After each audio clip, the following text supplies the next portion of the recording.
لڑکا چیختے ہوئے بچاؤ بچاؤ کی صدا لگاتے مدد کے لیے پکار رہا تھا۔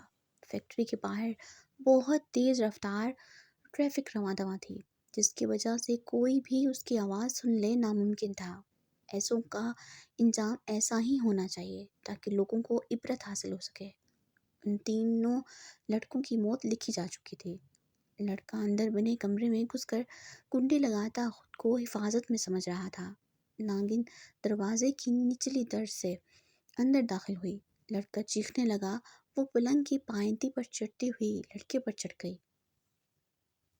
لڑکا مستقل چلا رہا تھا، لیکن ٹریفک کا شور، اس کی آواز بس کمرے تک ہی محدود تھی، اور فیکٹری میں ان تینوں کے سوا کوئی شخص نہ تھا۔ اگر ہوتا تو ناگن کی پھنکار اور لڑکوں کا چلانا سن کر باہر آ گیا ہوتا۔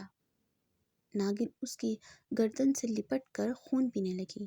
وہ نیم بسمل سا تڑپتا ہوا نیم واں آنکھوں سے ناگن کو دیکھتے اپنے گلے سے لپٹی رسی کو جیسے الگ کرنا چاہتا تھا، لیکن ناگن مسلسل خون پیتے ہوئے اس کی گردن سے لپٹی ہوئی تھی۔ وہ ہیبت زدہ پلنگ پر گر گیا۔ یک بارگی اسے نشہ اور مدہوشی ہونے لگی، اور بالکل مزاحمت چھوڑ کر وہ مدہوشی میں ڈوب گیا۔ ساکشی بہت سا خون پینے کے بعد اس کو ڈس گئی۔ ایک شدید اذیت کی لہر، اور وہ پھر ختم۔ ناگن یا ناگ جب کسی کا خون پیتے ہیں تو شدید درد جو انسان کو نیم جان کرتے، مگر کچھ پل گزرنے کے بعد وہ درد ختم ہو کر نہ سمجھ آنے والا نشہ اور مدہوشی بن جاتی ہے جو درد نہیں دیتی۔ ناگ ناگن کے منہ میں منکا ہوتا ہے جو عام انسانوں کے لیے زہریلا ہوتا ہے۔ اگر اس کا ذرا سا قطرہ انسان کے خون میں شامل ہو جائے تو انسان زندہ رہنے کے بعد یہی چاہے گا کہ اس کا خون پھر سے وہی ناگ یا ناگن پیے۔ اسی لیے خون پینے کے بعد یا پہلے ناگ یا ناگن اس انسان کو مار دیتے ہیں۔ ناگن بوڑھی عورت کا روپ لیے اس لڑکی کو بے ہوشی سے جگا کر فیکٹری سے باہر لے آئی۔ تم کون ہو بیٹا، اور اتنے برے لوگوں کے بیچ کیسے پہنچ گئی؟ آپ کا بہت شکریہ آنٹی، میں کالج جانے والی کے لیے گھر سے نکلی تھی کہ مجھے اس ڈرائیور نے اغوا کیا۔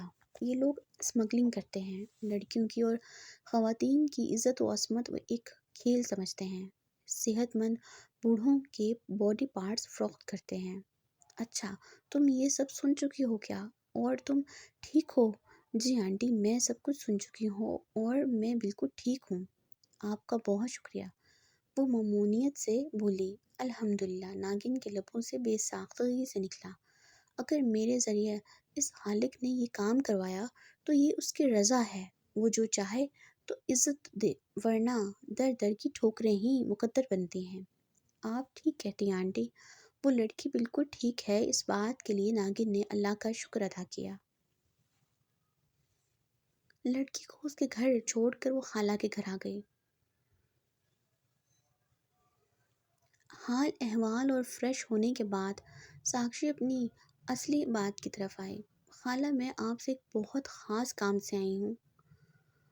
ہاں جانتی ہوں، ویسے تو تمہیں خالہ کی یاد نہیں آنی تھی، چھوٹے ہوتے ہی دیکھا تھا، بڑی ہو کر پہلی دفعہ ہے۔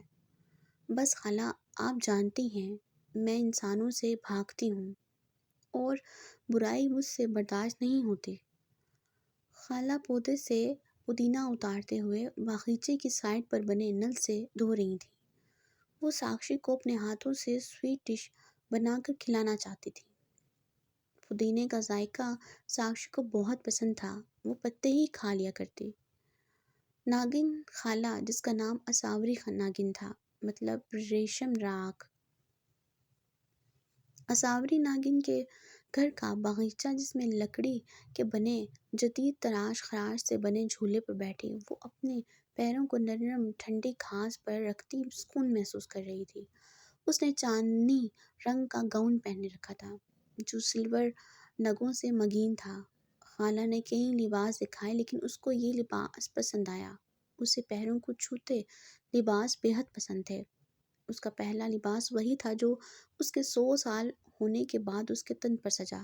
وہ لباس کافی میلا کچیلا ہوا کیونکہ اس نے لڑکی کا روپ لینے کے بعد کبھی لباس نہیں بدلا، اور لڑکی کا روپ اس نے کم ہی لیا۔ آج لباس بدل کر بہت اچھا محسوس کر رہی تھی۔ اور اسی لیے تم نے اپنے ماں باپ کا بدلہ بھی نہیں لیا، حالانکہ تم اب بھی بہت کچھ کر سکتے ہو اس خاندان کے ساتھ۔ جن انسانوں نے خالہ خالہ رکیں وہ بے چین سی جھولے سے اٹھ بیٹھی، اساوری ناگن کے پاس آ بیٹھی، جو باغیچے میں موجود لکڑی کی کرسی پر بیٹھی سامنے پڑی میز پر ڈرائی فروٹ کش کرتے ہوئے رنجیدہ سی وہی موضوع چھیڑ بیٹھی جو ساکشی کو پسند نہیں تھا۔ خالہ، مجھے بدلہ انتقام لینا نہیں پسند۔ میں یہ بات بہت دفعہ دہرا چکی ہوں کہ انسان آپ اپنے کیے کا پھل پاتے ہیں، یہ قانون قدرت ہے۔ اسی لیے میرے ناک ماں باپ کے ساتھ انسانوں نے جو کچھ کیا وہ ضرور سزا لیں گے۔ انہوں نے ایک ڈر کے پیچھے ان کو مار ڈالا جو محض اس گاؤں سے گزر کر اپنے گھر اپنے ٹھکانے پر جا رہے تھے۔ ان کے لیے کوئی کسی قسم کا خطرہ نہیں تھے۔ تو پھر اللہ پاک پر یہ فیصلہ چھوڑتی ہوں، وہ بہترین بدلہ لینے والا ہے۔ وہی ہمیشہ والا جواب تھا اس کا۔ اساوری ناگن نے سر ہلایا۔ وہ تو ٹھیک ہے ساکشی، لیکن تم کسی اور کو بھی نہیں کچھ کرنے دیتی۔ ساکشی نے سر جھٹکا۔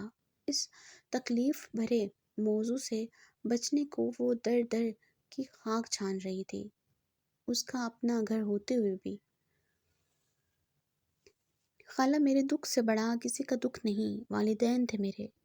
جب میں نہیں چاہتی تو آپ سب اپنوں رشتہ داروں کو میرے خلاف فیصلے کا احترام کرنا چاہیے، نہ کہ میرے مخالف ہو کر مجھ سے ہی نفرت۔ ہاں، میں سمجھتی ہوں تمہاری بات کو، ورنہ اب تک ان کی نسل اس دنیا میں باقی نہ ہوتی۔ اساوری ناگن پھنکاری۔ تو بس خالہ، آپ یہ انتظام چھوڑیے اور برائے مہربانی مجھے یہ بتائیے کہ ناگ مہاراج اس وقت مجھے کہاں مل سکتے ہیں؟ لیکن ایک بہت ضروری کام کے سلسلے میں مجھے ان سے ملنا ہے۔ خالہ نے حیرت اور اچنبھے سے ساکشی کو دیکھا۔ کچھ بولنے کو منہ کھولا ہی تھا کہ خالہ، میں جانتی ہوں آپ کیا کہنے والی ہیں۔